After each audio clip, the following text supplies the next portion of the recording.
नमस्कार बच्चों, स्वागत है आपके अपने YouTube चैनल एग्रोटेक स्टडी में। और बच्चों, मैं हूं अरविंद यादव। बच्चों, 12th एग्रीकल्चर की पता ही है आपको कि हमने जैसा वादा किया था वैसे क्लास स्टार्ट कर दी हैं। अब आप जुड़ जाइए, रेगुलर आप पढ़ाई कीजिए। आपके पास समय बहुत कम है, एग्ज़ाम होनी है।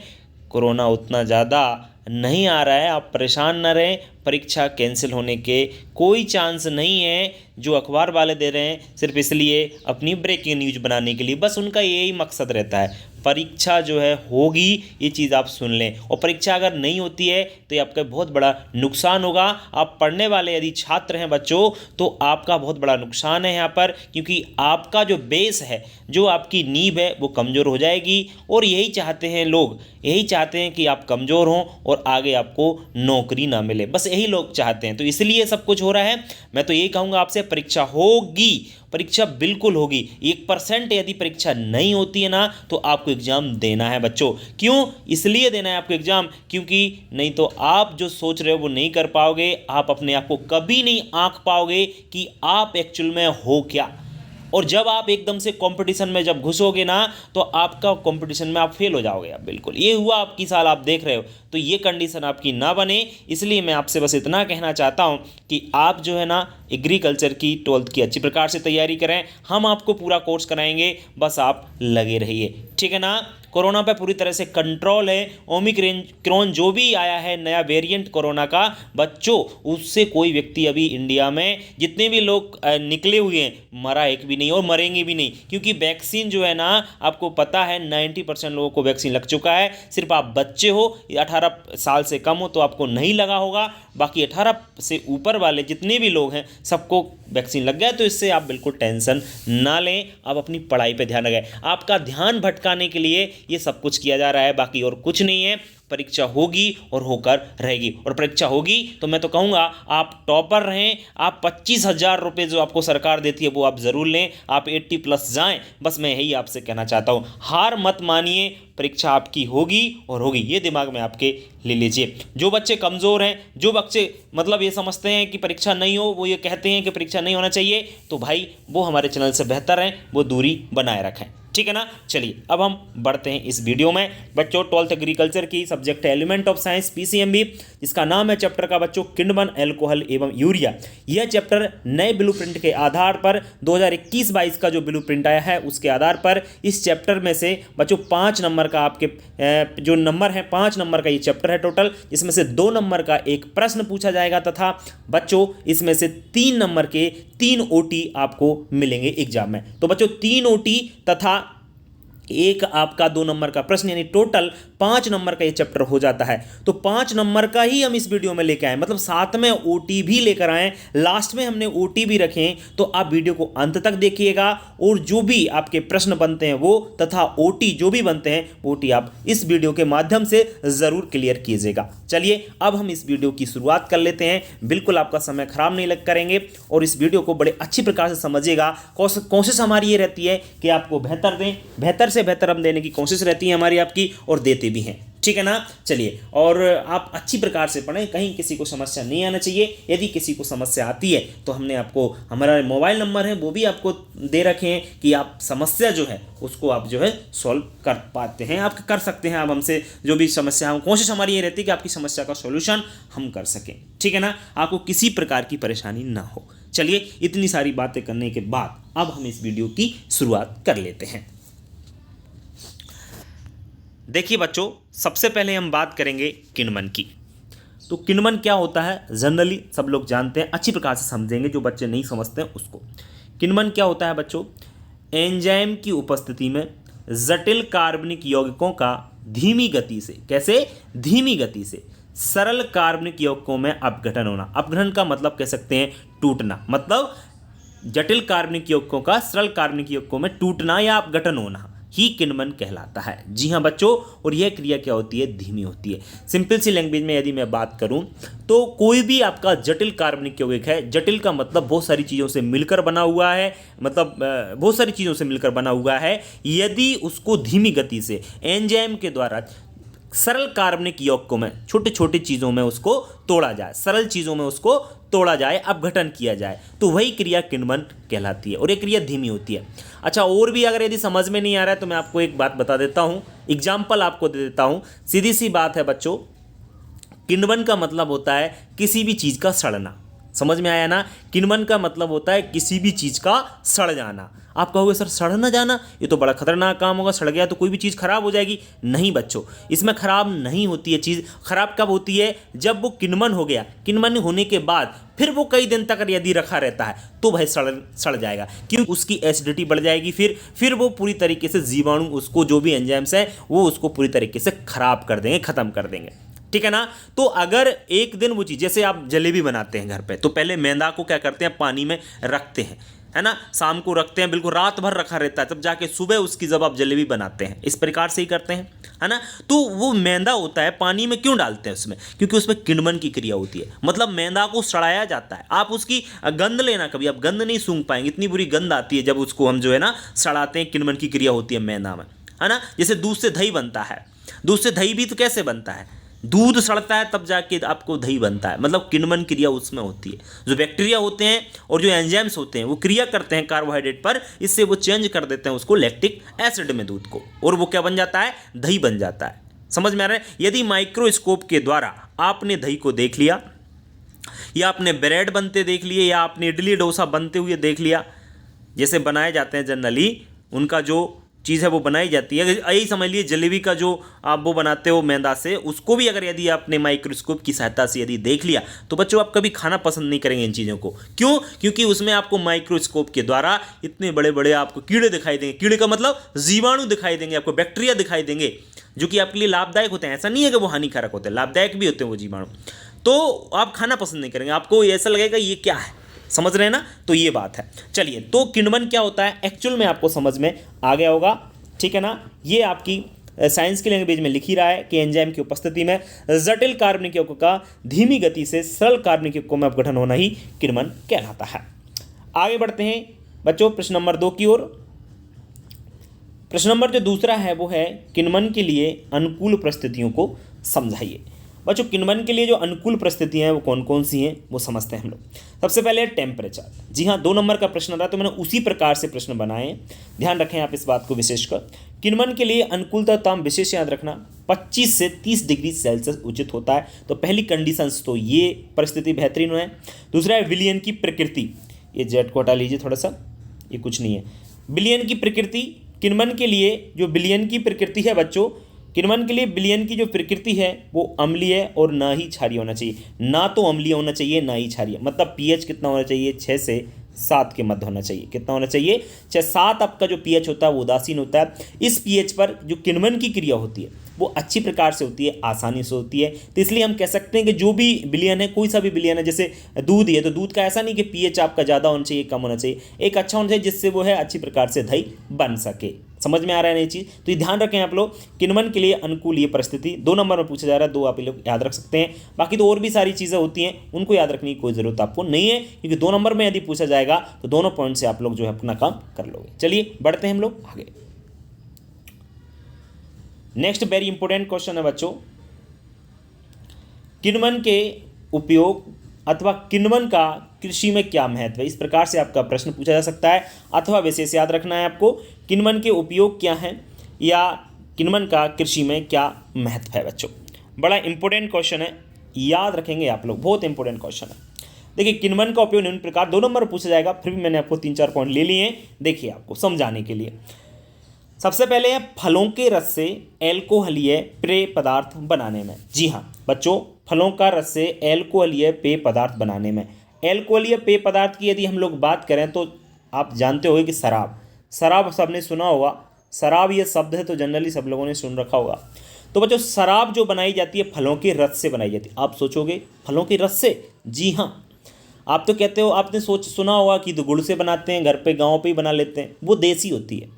आपने अगर बियर बार ये सब कुछ देखा होगा, जनरली सुना होगा, देखा नहीं होगा, तो बच्चों आपने नहीं देखा होगा कुछ, फिर भी तो बच्चों जो आपकी दारू है, शराब है, वाइन है, वो आपके फलों के रस है। जैसे अंगूर है, अंगूर से 80% आपकी वाइन बनाई जाती है, दारू बनाई जाती है। 80%। 20% हम लोग खाने के रूप में और किशमिश बनाने के रूप में लेते हैं। जैसे सेब है, एप्पल है, इससे भी शराब बनाई जाती है। तो किण्वन की जो क्रिया है, किण्वन के द्वारा ही, मतलब इन फलों को सड़ा करके फिर दारू बनाई जाती है। महुआ आपने सुना होगा, महुआ आप सुनते होंगे, महुआ जो होता है ना, उससे भी शराब बनाई जाती है। तो एल्कली पेय पदार्थ बनाने में। दूसरा आपका किण्वन का जो महत्व है वो ये है कि ब्रेड, इडली, डोसा आदि बनाने में। जी हाँ, ब्रेड, इडली, डोसा जो होते हैं ना बच्चों, इनमें जो भी जिस मैदा से बनाए जाते हैं, जो मैदा होता है ना, इसको सड़ाया जाता है पहले। आप मानोगे नहीं, आप कहोगे सर सड़ाया तो काला काला हो जाता है। नहीं बच्चों, सड़ने का मतलब वो नहीं है। अगर उसी को आप 8 दिन रख दीजिए तो सड़ जाएगा, फिर काला काला पड़ जाएगा, वो ब्राउन कलर का हो जाएगा। लेकिन यदि आप किसी मैदा को मतलब कोई भी मैदा रखा है, उसमें पानी डाल दीजिए, आप उसको रख दीजिए, आप 1 दिन के लिए, 2 दिन के लिए रख दीजिए चलो, तो तब तक वो क्या होगा, 2 दिन में वो सड़ जाएगा पूरी तरीके से, मतलब किण्वन की क्रिया हो जाएगी उसमें। फिर उससे आप जो भी इडली, डोसा, ब्रेड आदि अच्छी प्रकार से बना सकते हो। समझ में आई ये चीज़? तो इसको बनाने में भी किण्वन का आपका उपयोग। तीसरा है पनीर। आप कहोगे सर पनीर, चमड़ा उद्योग में भी किण्वन का महत्वपूर्ण योगदान है। बच्चों पनीर बनाया जाता है, आपने देखा होगा पनीर कैसे बनता है। रेनेट एंजाइम के द्वारा पनीर बनाया जाता है, ठीक है ना। रेनेट जो एंजाइम डालते हैं जिससे दूध है फट जाता है और उसको जो पदार्थ बनता है आपका, जो ठोस पदार्थ बचता है और पानी पानी अलग हो जाता है, तो ठोस पदार्थ जो होता है वो क्या कहलाता है, पनीर कहलाता है। तो ये भी आपकी एंजाइम की सहायता एवं किण्वन की सहायता से, क्रिया के द्वारा ये बनाया जाता है। दूसरा आपका कहा है कि चमड़ा उद्योग में, चमड़ा उद्योग जैसे लेदर होता है बच्चों, जूते बनाए जाते हैं, आपको पता है, आपको बैग बनाए जाते हैं, बेल्ट बनाए जाते हैं, बहुत सारी चीज़ें आपकी चमड़े से बनाई जाती हैं। तो चमड़े को गलाने का कार्य, या चमड़े से बाल जो ऊपर रहते हैं चमड़े पर, जैसे सुअर है, सुअर की खाल होती है, तो उस पर जो बाल रहते हैं उनको हटाने के लिए भी हम आपके जो है एंजाइम्स का उपयोग करते हैं। तो उसको सड़ाया जाता है, तब जा आप कहोगे सर अगर खाल सड़ जाती है क्या? बिल्कुल खाल सड़ती, क्यों नहीं सड़ती, नमी होगी तो कोई भी चीज़ सड़ जाएगी, ये ध्यान रखें आप लोग। तो सड़ने का मतलब वो मत समझना किसी भी चीज़ का नष्ट होना। अपने यहाँ तो क्या होता है, सब्जी खराब हो गई तो वो सड़ गई, बिल्कुल तो सड़ी थोड़ी ना, वो खराब हुई किण्वन क्रिया, फिर उसके बाद 2-4 दिन रखी रहेगी, फंगस लग के वो सड़ जाती। इस प्रकार से आपका सड़ाने की क्रिया होती है। चलिए, तो किण्वन का महत्वपूर्ण लास्ट देख लीजिए, एथिल एल्कोहल सिरका बनाने में। जी हाँ, एथिल एल्कोहल एक शराब जो होती है ना, वही है एल्कोहल। और सिरका बनाने, सिरका आपको पता है एक खट्टा पदार्थ होता है जो कि इसको एसिटिक एसिड भी कहा जाता है। तो आपका किण्वन के जो उपयोग हैं, उम्मीद करता हूँ अच्छी प्रकार से समझाने की मैंने कोशिश की। अब बहुत सारे बच्चे सोच रहे होंगे कि इतना डीपली जाएंगे, इतनी हर चीज़ को इस प्रकार से समझेंगे तो वीडियो में समय ज़्यादा लग जाएगा। बिल्कुल बच्चों, मैं यही चाहता हूँ कि कमज़ोर से कमज़ोर छात्र भी इन वीडियो को, इन क्वेश्चनों को अच्छी प्रकार से समझ सके। चलिए अब बढ़ते हैं आगे। नेक्स्ट है बच्चों, एथिल एल्कोहल के भौतिक गुण लिखिए। एथिल एल्कोहल के क्या भौतिक गुण हैं, अच्छी प्रकार से मैं आपको समझाने की कोशिश करूंगा। एथिल एल्कोहल सब जानते हैं क्या होता है। एथिल एल्कोहल क्या होता है, जो लोग शराब पीते हैं, शराब पीने के बाद उनको नशा आता है। नशा क्यों आता है? क्योंकि उस शराब में एथिल एल्कोहल पाया जाता है, मतलब एल्कोहल उसमें पाया जाता है, इसके कारण उनको क्या आता है, नशा आता है। तो इसके जो भौतिक गुण है वो समझ लीजिए आप लोग। उस शराब के, उस एल्कोहल, इस प्योर एल्कोहल के, एथिल एल्कोहल के क्या आपके क्या भौतिक गुण? सबसे पहला, यह रंगहीन है, मतलब इसका कोई कलर नहीं होता, ध्यान रखें। गंधहीन ना, ये नहीं कह सकते, गंधहीन नहीं, क्योंकि गंध तो आती है, गलत लिख दिया भाई साहब ने, उसको सुधार लीजिए आप लोग, ये थोड़ा सा टाइपिंग गलत हो गई। तो यह रंगहीन, ज्वलनशील, ज्वलनशील द्रव पदार्थ होता है बच्चों, कोई कलर नहीं होता इसका। और ज्वलनशील का मतलब ये होता है इसमें आग लग जाती है, आग लग जाती है। अब बताइए आप लोग, ये बहुत खतरनाक होता है एथिल एल्कोहल, आग लग जाती है। आपको वैसे शराब में तो आग लगती नहीं है। शराब में बच्चों, शराब में आग इसलिए लगती कि उसमें आपको पता है कि 50% से 70% तो पानी होता, तो क्या पानी में आग लगेगी क्या? प्योर एल्कोहल थोड़ी ना होता जो शराब होती है, प्योर नहीं होता। प्योर तो कोई पी लेगा तो मर जाएगा, प्योर नहीं होती है वो क्या रहता है, उसमें पानी मिलावट रहती है, 50% समथिंग, 50%। किसी में तो आप कहोगे सर बियर भी शराब होती है क्या? तो मैं आपको बताऊं, बियर शराब होती है, लेकिन उसमें अब आप शराब क्यों नहीं कहते उसको? शराब इसलिए नहीं कहते उसको, आप नहीं कहते, वो आपकी प्रॉब्लम है, हमारी प्रॉब्लम नहीं है। क्यों नहीं कहते आप लोग? इसलिए नहीं कहते कि आपको नशा कम आता है सर उसमें, इसलिए वो शराब थोड़ी है। ये रे दादा, उसमें 4 से 6% आपकी है एल्कोहल पाया जाता है, इसलिए उसका नशा नहीं आता। एल्कोहल की मात्रा बढ़ा दीजिए, नशा आ जाएगा। समझ में आ रहा है कि नहीं यार? तो वही चीज़ है। तो याद रखें, ये ज्वलनशील द्रव्य होता है, इसमें आग भी लग जाती है, ये भी ध्यान रखें। ये जल में घुलनशील होता है। जी हाँ, जल में ये विलेय होता है या घुलनशील होता है, जो भी एथिल एल्कोहल होता है। ये नशीला होता है, ये तो आप सब जानते हैं। एथिल अल्कोहल नशीला है और इसको पीने से मनुष्य तृप्त हो जाता। ओहो, तृप्त हो जाता का मतलब है कोई किसी व्यक्ति को कितना भी अगर दर्द हो रहा हो बॉडी में, यदि वो एल्कोहल को यूज कर लेता है, पी लेता है, दारू पी लेता है, कुल मिलाकर के शराब पी लेता है, तो उसको जो दर्द होता है ना वो कम हो जाता है या वो तृप्त हो जाता है। इस प्रकार से भी हम लोग कह सकते हैं। इसका क्वथनांक 69 डिग्री सेल्सियस होता है। ये जरूर याद रखना कि इसका जो क्वथनांक होता है वो कितना होता है आपका, ये आपको थोड़ा सा याद रखना है। इसका जो क्वथनांक होता है वो 69 डिग्री सेल्सियस होता है, ठीक है ना। मतलब इसका जो बॉइलिंग पॉइंट हम लोग कह सकते हैं वो कितना होता है, 69 डिग्री सेल्सियस, ठीक है बच्चों। तो एथिल अल्कोहल भौतिक गुण क्या है आपको समझ में आ गया हुआ। पढ़ते हैं हम लोग आगे। नेक्स्ट है एथिल अल्कोहल के उपयोग लिखिए बच्चों। एथिल अल्कोहल क्या उपयोग होते हैं, बहुत सिंपल लैंग्वेज में आपको समझाऊंगा। देखिए, एथिल अल्कोहल के उपयोग निम्नलिखित हैं बच्चों। एथिल अल्कोहल के उपयोग निम्नलिखित है। नंबर 1, शराब तथा अल्कोहलीय पेय पदार्थ बनाने में, बात तो वही है, शराब बनाने में, अल्कोहलीय पेय पदार्थ बनाने में इसका उपयोग किया जाता है। इसका उपयोग औषधि, जी हाँ, औषधि की बनाने में भी काम किया जाता है। आप लोग कहोगे कि सर औषधि मतलब दारू से, मतलब आप सोच रहे हो दिमाग में सर ये तो वाइन होती है, इससे औषधि कैसे बनती होंगी। बच्चों मैं आपको बताना चाहूँगा, इस प्रकार से खांसी की दवा आती है, आपने पढ़ा होगा, खांसी की दवा पी भी होगी, आपको खांसी जुकाम हुआ होगा तब। तो खांसी की जो दवा होती है ना उसमें भी अल्कोहल होता है, जुकाम की जो भी दवा होती है उसमें अल्कोहल होता है। वो एक दवा का काम ही करती है। अल्कोहल एक दवा है, वैसे देखा जाए औषधि है वो, लेकिन लोग उसका ज़्यादा यूज़ करेंगे तो फिर क्या क्या नाम ले दिया उसका, शराब नाम लिख दिया आपने। ज़्यादा उसको नशे के रूप में यदि ले रहे हो तो वो शराब बन गया है। वैसे एक औषधि का काम करती है आपकी ड्रिंक जो होती है। क्लियर। चलिए, जीव विज्ञान संबंधी नमूनों को सुरक्षित रखने में भी एथिल अल्कोहल का उपयोग होता है। जी हाँ बच्चों, जीव विज्ञान संबंधी, जैसे आपने अगर यदि आप 12th में पढ़ते हो तो आपने बायोलॉजी भी सब्जेक्ट है, और यदि आपको प्रैक्टिकल कराते होंगे आपके स्कूलों में तो आपको जानकारी होगी, अन्यथा आपको नहीं होगी। क्यों? इसमें क्या होता है बच्चों कि जैसे मछली है, अब मछली को किसी को सुरक्षित रखना है तो क्या करते थे, मछली मर जाती है, लेकिन यदि अपन उसको ऐसे रखेंगे तो घर पे रखेंगे, जनरल रूप से यूँ ही रखेंगे तो सड़ जाएगी, सड़ेगी कि नहीं सड़े, बदबू मारेगी। तो उसको क्या करते हैं, मरी हुई मछलियों को एथिल अल्कोहल में डाल देते हैं। उस एथिल अल्कोहल में डालने से वो मछली जो है ना सड़ती नहीं है। तो मतलब जो नमीनों के मतलब दिखाने के लिए, बच्चों को दिखाने के लिए क्या करते हैं, उस प्रकार से रख लिया जाता है। जैसे कीड़े मकोड़े हैं उनको भी इस प्रकार से रख लिया जाता है जिससे वो खराब ना हो, ठीक है ना। ये लैब में आप अच्छी प्रकार देख सकते हो। अगर यदि आपको नहीं दिखाएगा तो आप बायोलॉजी के बच्चों की लैब में भी इनको देख सकते हो। केंचुआ है आपके, कीड़े मकोड़े, बहुत सारी चीज़ें होती हैं बायोलॉजी में, ठीक है। पेंट वार्निश तथा रंग बनाने में, जी हाँ बच्चों, पेंट वार्निश, ये पहनने वाला पेंट नहीं, ये गधो, पेंट वाला जो पेंट होता है ना वो नहीं, ये आप गलत मत सोचना। यहाँ पे पेंट का मतलब ये होता है कि जो हम पोतने वाला पेंट होता है ना उसकी बात कर रहे हैं। जैसे वार्निश होती है, वार्निश भी जानते हो, जो हमारी खिड़कियाँ, गेट आदि ये सब आपके क्या किए जाते हैं, पोते जाते हैं, तो उसकी बात कर रहे हैं। तो रंग बनाने, इन सब बनाने में एथिल अल्कोहल का क्या होता है, उपयोग होता है। पेंट, वार्निश तथा रंग बनाने में एथिल अल्कोहल का उपयोग किया जाता है, ठीक है। तो एथिल अल्कोहल का क्या उपयोग है, उम्मीद करता हूँ सभी को अच्छी प्रकार से समझ में आ गए होंगे। अब बढ़ते हैं हम लोग आगे। नेक्स्ट है बच्चों मेथिल अल्कोहल के भौतिक गुण। मेथिल अल्कोहल क्या होता है, देखिए आप लोग, मेथिल अल्कोहल के भौतिक गुण पर ये है एक रंगहीन, ये गंधहीन तो यहाँ पर भी हटा दी, गंध तो इसकी भी आती, कलर जरूर नहीं होता, रंगहीन ज्वलनशील द्रव पदार्थ होता है, बिल्कुल से एथिल अल्कोहल जैसा पॉइंट है वाला। इसका क्वथनांक 66 डिग्री, ये जरूर याद रख लेना, उसका अलग था, इसका अलग है जल में विलय होता है, ये तो हमने पहले ही पढ़ लिया था। लास्ट वाला जो पॉइंट है उसको आप लोग देख सकते हो बच्चों।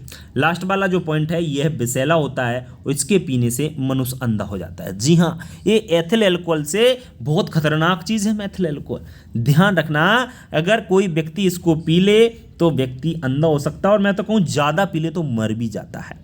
याद रखना, तो ये विषैला होता है, एक जहर है ये मेथिल अल्कोहल, ध्यान रखें आप लोग। इसलिए आपने सुना होगा कि जहरीली शराब से इतने लोगों की मौत, इतने लोग मारे गए, वहाँ पर इतने मर गए, वहाँ पर ऐसे बोला जाता है कि नहीं। आपने अखबार पढ़ा होगा, टीवी अगर आप देख सकते, तो वो क्या है, वो मेथिल अल्कोहल के कारण ही लोग मर जाते हैं, उसको ज़्यादा पीने से उनकी मृत्यु हो जाती है, ठीक है ना। चलिए अब बढ़ते हैं हम लोग आगे। तो मेथिल अल्कोहल के क्या भौतिक गुण हैं, उम्मीद करता हूँ सभी को समझ में आ गए होंगे। नेक्स्ट है बच्चों मेथिल अल्कोहल के उपयोग। देखिए ये मेथिल अल्कोहल से लोग मर जाते हैं वो तो ठीक है, अब इसका कोई यूज़ तो होता होगा, इसका बहुत अधिक यूज होता है। देखिए आप लोग यहाँ पर सबसे पहले बच्चों इसका उपयोग अल्कोहल को विकृत करने के लिए किया जाता है। अल्कोहल को विकृत करने के लिए इसका उपयोग किया जाता है। विकृत का मतलब ये होता है कि जो एथिल अल्कोहल होती है ना, इसमें मेथिल अल्कोहल मिला दीजिए, जिससे वो जो एथिल अल्कोहल है ना वो पीने योग्य नहीं रहेगा, लोग उसको पी नहीं पाएंगे। क्यों? क्योंकि उसमें जहर चला गया। मतलब ये मेथिल अल्कोहल क्या है? एक विषैला पदार्थ है, जहर ही तो है। उसको एथिल अल्कोहल में डालेंगे तो वो विकृत हो जाएगी। विकृत का मतलब खराब हो जाएगी, उसको आप पी नहीं सकते हो फिर। तो उसको विकृत करने में इसका उपयोग किया जाता है। दूसरा है, इसका उपयोग मोटर्स में प्रयुक्त होने वाले एंटी फ्रीज बनाने में भी किया जाता है। एंटी फ्रीज बनाने में भी इसका प्रयोग किया जाता है। जैसे आपने देखा होगा मोटर्स वाहन में क्या होता है कि इंजन चलता है तो गर्म हो जाता है, तो इसका उपयोग करके हम जो है ना उसके जो गर्म होता है तो एंटी फ्रीज उसमें बना सकते हैं। रंग, औषधि एवं गंध निर्माण में कलर, औषधि, गंध ये बनाने में भी आपका मेथिल अल्कोहल का उपयोग किया जाता है। चौथा है बच्चों, एल्कोहल व पेट्रोल का मिश्रण इंजनों में ईंधन के रूप में भी किया जाता है। जी हाँ, एल्कोहल और पेट्रोल को यदि मिलाकर के यूज किया जाए इंजनों में तो वो ईंधन का काम भी करता है। किसका काम करता है? ईंधन काम। जैसे ये हवाई जहाज होते हैं, हवाई जहाज उड़ाने के लिए पावर एल्कोहल का उपयोग करते हैं, जिसमें जो एथिल अल्कोहल होता है ना उसको 80% मात्रा रखी जाती है और 20% जो मात्रा पेट्रोल बेंजीन की रखते हैं, तब जाके वो जो आपके हवाई जहाज़ों को उड़ाया जाता है। उसमें पेट्रोल डीजल नहीं होता, उसमें पेट्रोल प्लस एथिल अल्कोहल होता है। ये ध्यान रखें आप लोग, ठीक है। तो मेथिल अल्कोहल, एथिल अल्कोहल जो भी है आपको अच्छी प्रकार से समझ में आ गया होगा कि इसके क्या उपयोग है और क्या क्या भौतिक गुण है। ठीक है बच्चों, चलिए अब बढ़ते हैं हम लोग आगे। नेक्स्ट आपका जो क्वेश्चन है वो ये है, यूरिया का बायूरेट परीक्षण क्या है। जी हाँ बच्चों, यूरिया का बायूरेट परीक्षण को समझाइए। तो यूरिया का बायूरेट परीक्षण जो है उसको अच्छी प्रकार से आप लोग समझिएगा, कहीं भी आपको कोई समस्या नहीं आना चाहिए। बच्चों यूरिया को एक शुष्क परख नली में लेकर, सूखी हुई परख नली में लेते हैं और धीरे धीरे फिर उसको क्या करते हैं बच्चों, धीरे धीरे उसको गर्म किया जाता है। धीरे धीरे उसको जब गर्म करने पर क्या होता है, अमोनिया गैस निकलती है बच्चों। कौन सी गैस निकलती है? अमोनिया गैस उससे निकलने लगती है, तो एक ठोस पदार्थ बायूरेट उसमें शेष बच जाता है उस परख नली में। तो फिर क्या करते हैं, उस बायूरेट को जल में घोलकर 2-3 बूंद सोडियम हाइड्रोक्साइड और 2-3 बूंद आपकी कॉपर सल्फेट की उस विलयन में मिला देते हैं और विलयन का रंग कैसा होता है? बैगनी हो जाता है। यदि विलयन का रंग बैगनी हो जाता है तो समझना चाहिए कि इसमें बायूरेट है। तो बायूरेट का परीक्षण करने के लिए हम 2 केमिकल्स की यूज करते हैं। एक तो है आपका क्या है, ध्यान रखें, सोडियम हाइड्रोक्साइड, और दूसरा है कॉपर सल्फेट। इन दोनों को आप लोग जरूर याद रखिए, कॉपर सल्फेट को और सोडियम हाइड्रोक्साइड को, ठीक है ना। तो यूरिया का बायूरेट परीक्षण सन 2018 में आपके पूछा गया था, इसलिए आप लोग जरूर याद रखिएगा। चलिए बढ़ते हैं आगे। बच्चों नेक्स्ट है आपका यूरिया के भौतिक गुण। सब जानते हैं यूरिया के बारे में, यूरिया सब जानते हैं, खेत में देने का काम आता है, उर्वरक का काम करता है।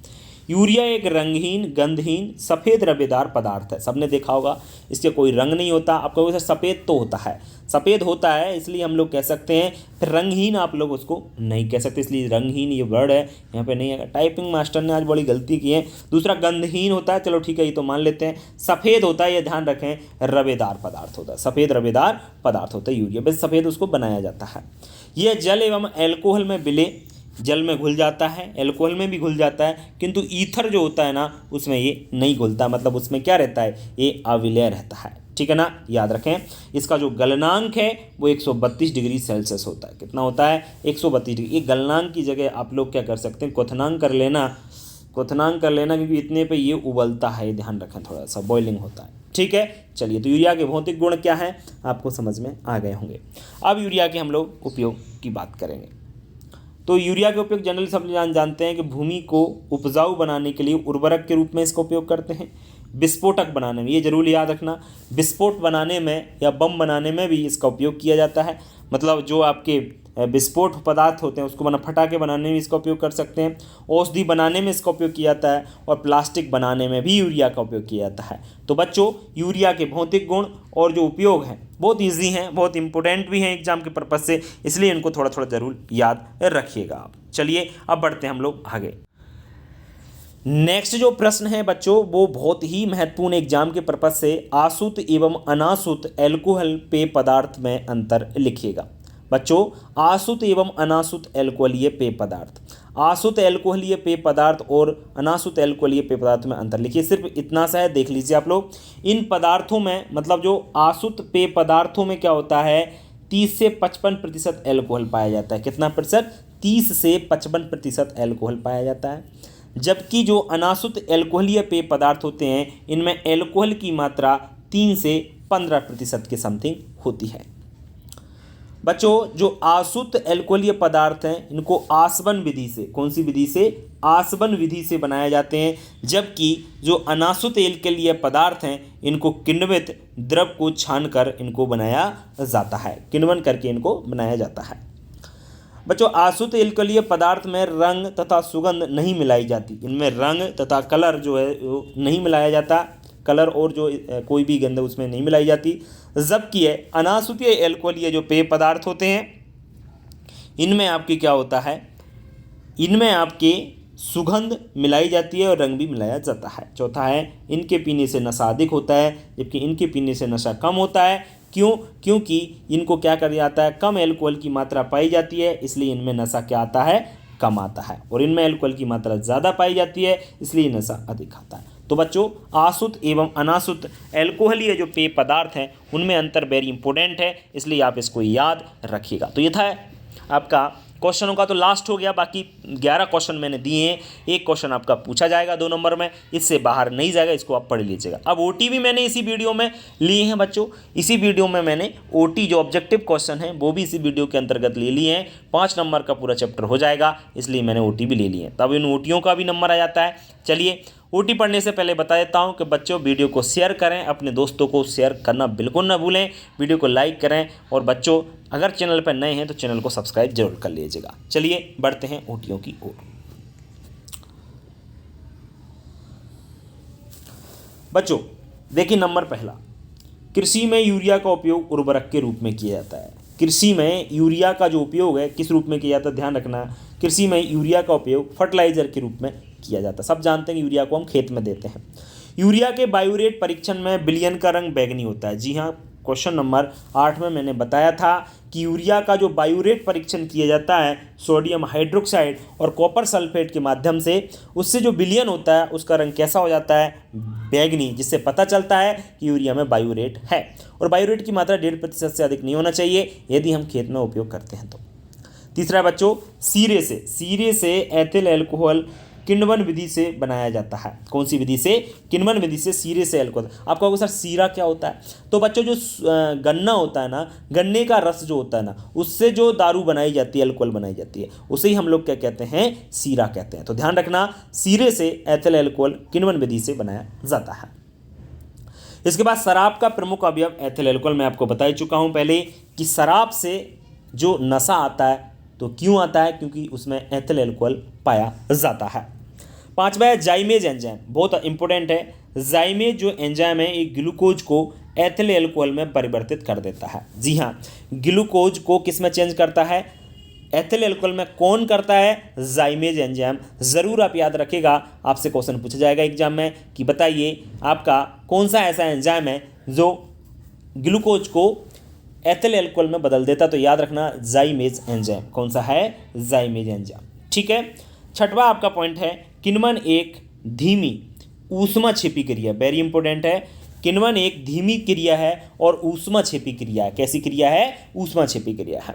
7वां एथिल अल्कोहल का सूत्र तो याद रखेंगे C2H5OH। ये 2 छोटा रहेगा, 5 भी छोटा रहेगा, नीचे छोटे वाले हैं, इसमें नहीं बन पा रहा तो इसलिए मैंने बना दिया, इसलिए थोड़ा याद रखना। C2H5OH आपके एथिल अल्कोहल का फॉर्मूला है। चलिए बढ़ते हैं हम लोग आगे नेक्स्ट प्रश्न की ओर। नेक्स्ट है आपका किण्वन की क्रिया के लिए अनुकूलतम तापमान 25 से 30 डिग्री सेल्सियस होता है। जी हाँ, किण्वन की अच्छी प्रकार से अगर क्रिया चलनी है तो उसके लिए जो टेम्परेचर है, तापमान है, वो कितना होना चाहिए? 25 से 30 डिग्री सेल्सियस होना चाहिए। बच्चों मैथिल अल्कोहल एक विषैला पदार्थ है। मैं आपको पहले ही बता चुका हूँ कि मैथिल अल्कोहल एक विषैला पदार्थ होता है। मनुष्य यदि इसको पीता है तो अंधा हो जाता है, और यदि ज़्यादा मात्रा यूज कर ली तो मनुष्य मर भी सकता है। ये ध्यान रखेंगे थोड़ा सा। परिशुद्ध अल्कोहल की सांद्रता 100% होती है। जी हाँ, परिशुद्ध जो अल्कोहल होता है ना, परिशुद्ध, अब शुद्धि है, जब शुद्ध है तो उसमें 100% ही अल्कोहल आपको मिलेगा, मतलब उसमें 100% अल्कोहल पाया जाता है परिशुद्ध अल्कोहल में। बच्चों दूध से दही बनाना किण्वन की क्रिया का उदाहरण है। जी याद रखें, दूध से जो दही बनता है ना वो किसके द्वारा बनता है? किण्वन की क्रिया द्वारा। जो जीवाणु होते हैं, बैक्टीरिया होते हैं, वो क्या करते हैं? वो कार्बोहाइड्रेट पर क्रिया करके कार्बोहाइड्रेट को लैक्टिक एसिड में बदल देते हैं, जिससे दूध से दही बन जाता है। बच्चों हाइड्रोजन बॉन्ड के कारण, जी हाँ विशेष याद रखना, हाइड्रोजन बॉन्ड के कारण एल्कोहल जल में विलय होता है। याद रखें, हाइड्रोजन पाया जाता है आपके एल्कोहल में, इसलिए जो एल्कोहल होती है वो पानी में विलय होती है, पानी में घुल जाती है। इसका रीजन ए है, याद रखना, हाइड्रोजन बॉन्ड के कारण। यूरिया का रासायनिक सूत्र NH2CONH2 होता है। याद रखें, NH2CONH2 आपकी यूरिया का फॉर्मूला है, आपको भूलना नहीं है। स्वस्थ मनुष्य के शरीर से प्रतिदिन मूत्र के रूप में 30 ग्राम यूरिया बाहर निकलता है। याद रखें, स्वस्थ मनुष्य जो होता है ना, उसके शरीर से प्रतिदिन कितना यूरिया निकलता है? 30 ग्राम यूरिया निकलता है। ठीक है, चलिए बढ़ते हैं आगे।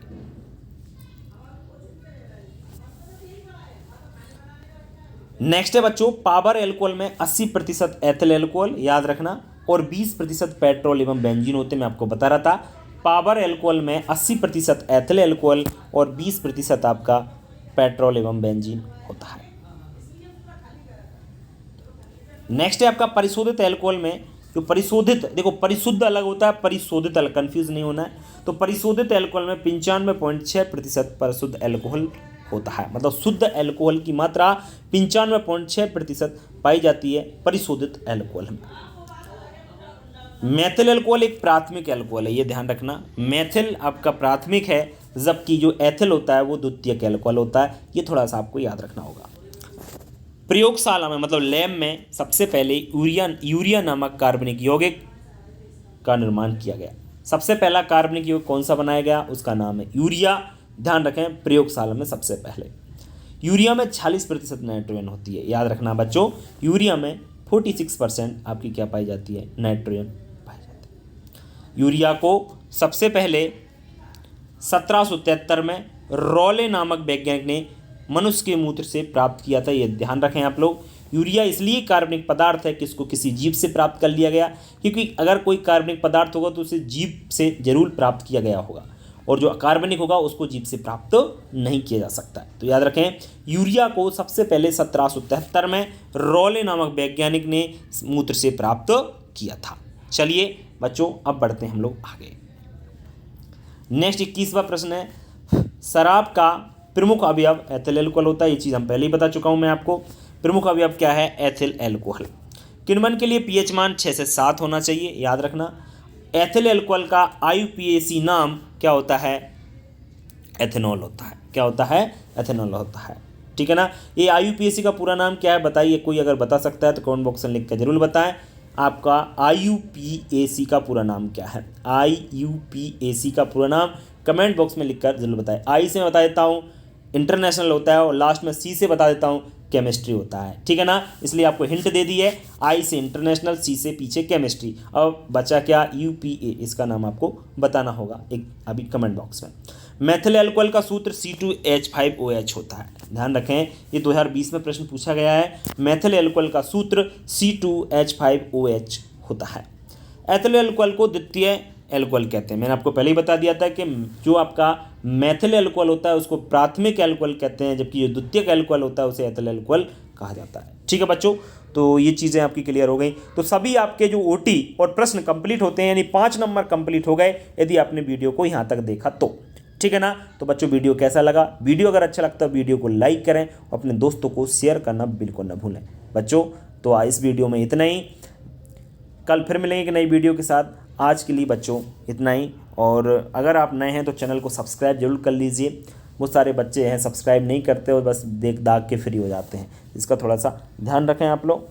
चलिए अब मिलते हैं हम आगे नेक्स्ट वीडियो में कल, तब तक के लिए बच्चों नमस्कार।